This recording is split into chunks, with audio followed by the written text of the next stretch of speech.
Aunt Rachel, are you sure about this? A few days after getting married and moving into our new home, I invited my beloved niece and her mother, my sister, to visit. During their visit, my niece said something that made us uneasy. "Hey now, kids shouldn't be messing with grown-ups," my husband quickly scolded her, his worry evident. But there was another reason why he was freaking out. My name is Rachel, and I'm a 30-year-old pharmacist. I often look after my niece who lives nearby, and she has grown very attached to me. She's the cutest, and I end up spoiling her. Every time my sister picks her up, she complains, "I know I'm the one who asked you to look after her, but you spoil her too much." Of course, whenever she drops her off, she warns, "Remember, you can't spoil a child when raising them." But I always joke and reply that parenting is a mother's responsibility. That's how things go every day in my life. My sister is a nurse, so she's busy most of the time. She works in a well-paying hospital ward and also takes night shifts. On the other hand, as a pharmacist working at a drugstore, I have fixed working hours and no night shifts. I'm off on days without outpatient visits, and I don't have to be called in when the clinic is understaffed. So I often end up looking after my niece when my sister is busy. It might be because of her situation, but compared to kids her age, she is very calm and obedient. Girls are said to grow up faster than boys, but in her case, I think her family environment plays a significant role.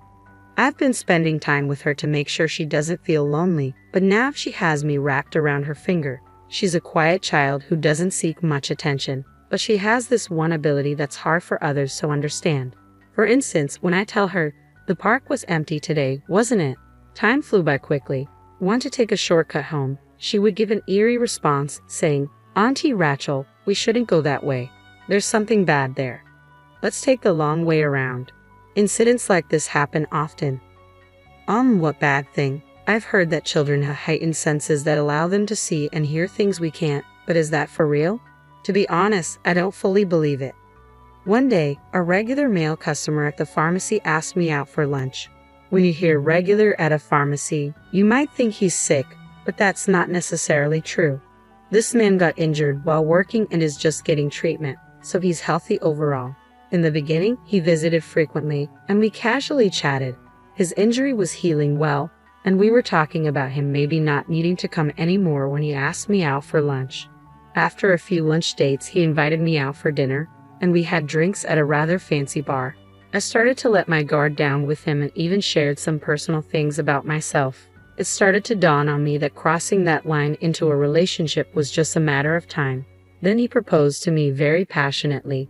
"I want to get married to you right now. I can imagine my life without you, Rachel."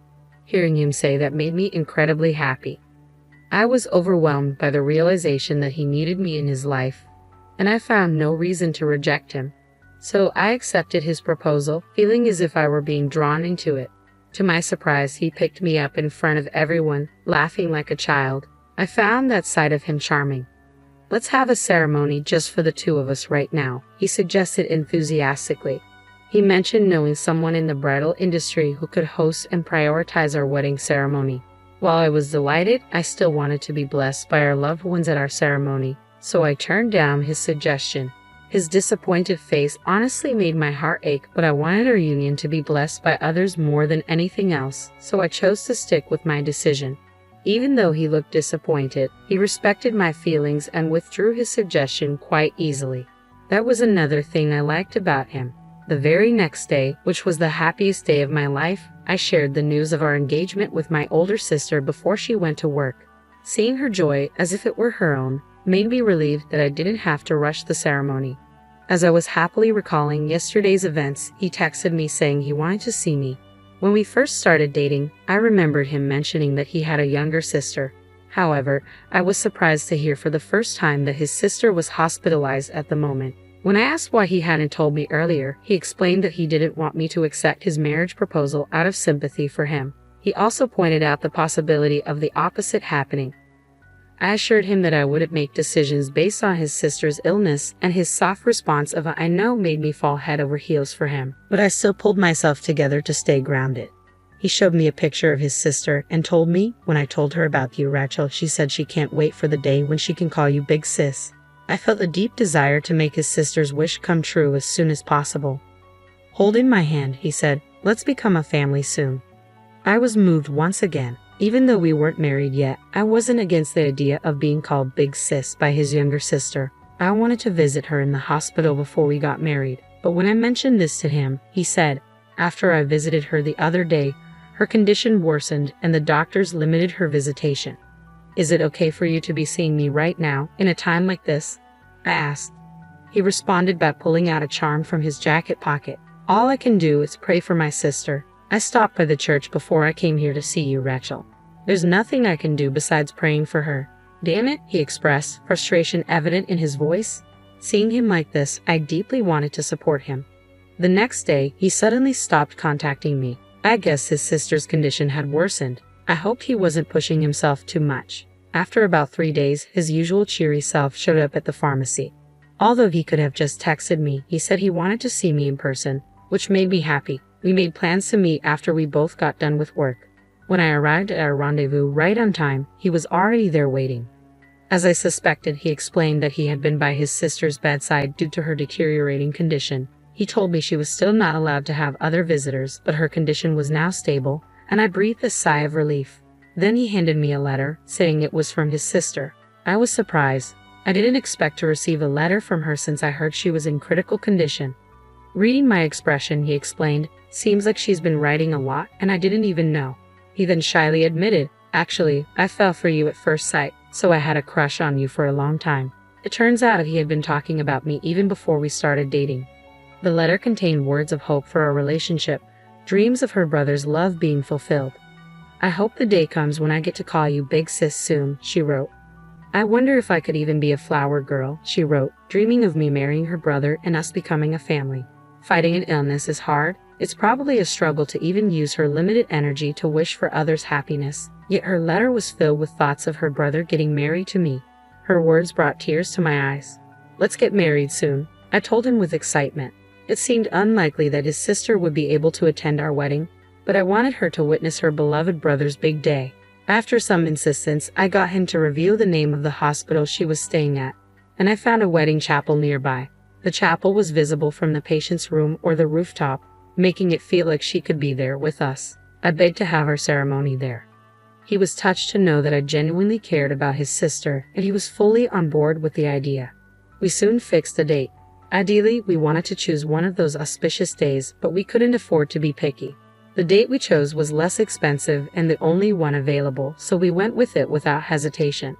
While preparations were hastily underway, he made a suggestion. He asked if we could wait a bit longer to turn in our marriage certificate.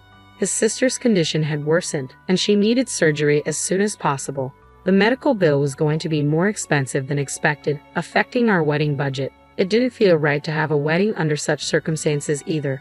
When I suggested waiting until after his sister's surgery, he exclaimed, if she found out our wedding was canceled because of her, it would ruin her will to heal. Hearing that, I couldn't say anything, and the wedding proceeded as planned. For the time being, I paid for our ceremony in one installment, under the agreement that we would split the costs after his sister's medical bills were paid. Despite the short notice, a decent number of our close friends and family managed to attend our wedding day. My own sister, who's a nurse, even managed to get time off with the help of her colleagues, saying, "This is an important day for my little sister." "I can't miss it," my cute little niece declared. Dressed up and joining the celebration, she quickly got shy around the grown men and ended up hiding behind me. Her actions were so adorable that I couldn't help but chuckle. After the wedding, I moved into our new home. He had suggested I move in with him since his place was too big for him alone. Given that his sister's surgery was going to cost more than we anticipated, we decided not to purchase a newly built home. I could support him for a while, but we couldn't predict when he'd be able to pay back the rest of our expenses. So, I moved into this place. My sister understood my decision but still felt it would be better if we had our own new place. To ease her concerns, I invited my sister and niece over. My boyfriend, now my husband, agreed to the idea. Upon visiting, my sister immediately began inspecting our house, showing her concern. "Hey, it's a bit rude to check every corner of our house, sis." "So, I see the 32-year-old CEO of an import company makes good money, huh? Are you satisfied now?" "Yes, I suppose so," she replied, and my husband and I let out a sigh of relief. The only downside was that moving here made it more difficult to frequently babysit or take care of my niece. It was too far for a 5-year-old to travel alone, and with my duties of nursing my husband's sister, I was too occupied. That's when my niece, out of the blue, said something eerie. "Rachel, I think you should leave this house." "Huh? Why?" "Because another woman is already living here." "Hey, even if you're a kid, there are things you should and shouldn't say." My husband angrily turned towards my sister, questioning her parenting. "Can you perhaps see her?" When my niece nodded yes, my husband's anger seemed to dissipate into fright. "My niece is quite sensitive. Perhaps you're not good with this kind of thing." No, that's not the issue. Kids shouldn't be messing with grown-ups." "I'm not messing with you. It's someone you know really well." A woman with her black hair always tied back, thin eyes, slightly overweight, with a mole near her eye. My husband's face turned pale. He was clearly scared, but it seemed like there was something more to it. What confirmed my skepticism was my niece's next question. "What's your real name, Uncle? You use so many, have you forgotten it?" Even trembling, my husband raised his voice. "You little brat, don't spout nonsense." "Hey, don't yell at her just because you're scared." "Shut up." My husband shoved me away. He seemed more than just panicked with fear. Even if what my niece said was strange, it always turned out to be true. My usually gentle husband wouldn't change this drastically without reason. I couldn't shake the feeling that he wasn't just reacting out of fear. I whispered to my sister and asked her to check inside my husband's bag in the meantime. I decided to give up for the time being and get my husband's attention. "I'm sorry, my niece was out of line." "Ha, it's okay as long as you get it. Dang, my precious day off got ruined because of all this." He glared at my niece, but she wasn't bothered. She simply looked away with a stoic expression. "Oh yeah, you have a long business trip starting tomorrow, right?" I used soothing words to placate my husband. He gradually calmed down, and the topic of conversation shifted to what he should bring back for souvenirs. However, we didn't get to discuss the details. The reason was the name on the driver's license my sister found in his bag. It was a name I didn't recognize. Furthermore, she found multiple phones in his bag. "Rachel, your guy's probably sketchy. Aren't these burner phones?" "Burner phones? The kind used in scams and such?" "Exactly, registered under someone else's or even false names. It's illegal." "And what if it is? Thanks to that, Rachel's been eating well and enjoying fancy dates, hasn't she?" he said, as if I was his partner in crime. "Cut the crap. My sister is nothing like a piece of trash like you." My sister snapped back. My niece, still stoic, said, "There's a woman clinging to him like she'll never let him go." "Watch your mouth, kid. Even if you try to scare me, I won't fall for it again," he retorted. He seemed less fearful and more brazen now that his true identity was starting to be exposed. The fact that he wasn't trying to escape showed his confidence in not getting arrested. He seemed almost inwardly laughing, so assured he was, until the moment his world came crashing down. That moment came when several policemen burst in, shouting "police," and surrounded him. My sister had already found the driver's license and called the police before telling me. All our conversations had been overheard by them.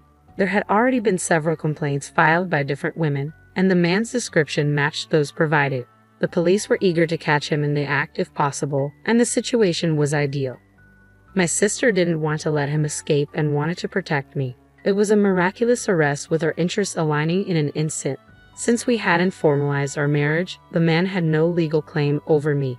The man I had thought of as my husband was now just a criminal being taken away, and I could only watch in stunned silence.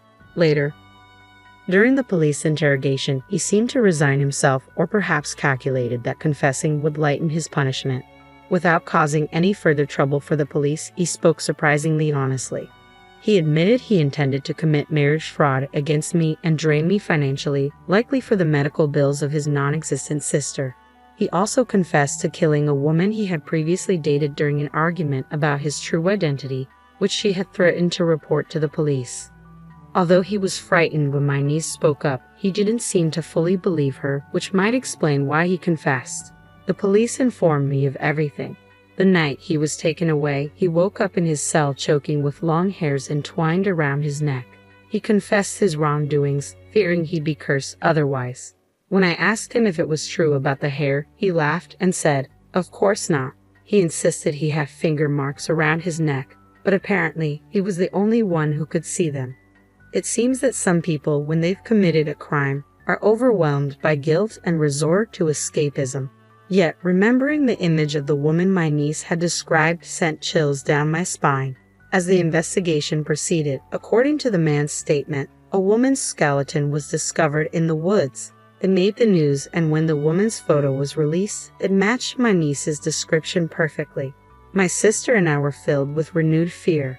The man's fraudulent activities were also reported in the news, and more victims started to speak up. It seems like his list of crimes is only going to grow. The man was sentenced to severe punishment behind bars. Inside, he had to be terrified of the woman's spirit every day. I was simply astounded at my lack of judgment in having once decided to marry such a man. The trial for the incident in which I was victimized has ended, and I am finally free from everything. However, I've had enough of marriage. I moved back near my sister's house, so I'm still looking after my niece. Today, while I was dropping her off at my sister's house, I opened up to my sister about my hesitations toward marriage and love. She said, "You're just saying that now. You never know where or when you'll meet someone. You could fall in love after you leave here today." She didn't take it seriously. Time passed and summer came. Every year, I take my niece to the local summer festival. This year, as I was walking hand in hand with her dressed in her new sundress, a man walking in front of us dropped his wallet. I picked it up and tried to call out to him, but my voice didn't reach him due to the loud surrounding noise. I picked up my niece and jogged to catch up to him, returning his lost item. He thanked me and asked to treat us to something. This sparked a connection between us. In the end, the three of us had a blast at the fair that day. "You're lucky, Rachel. You've been tied to this man before you were even born." "What? Hey, what are you saying?" I blushed deep red at her words, which seemed to make him blush as well. "You never know where love will find you." My sister's words flashed in my mind as fireworks lit up the night sky. I had a feeling that a new romance was on the horizon.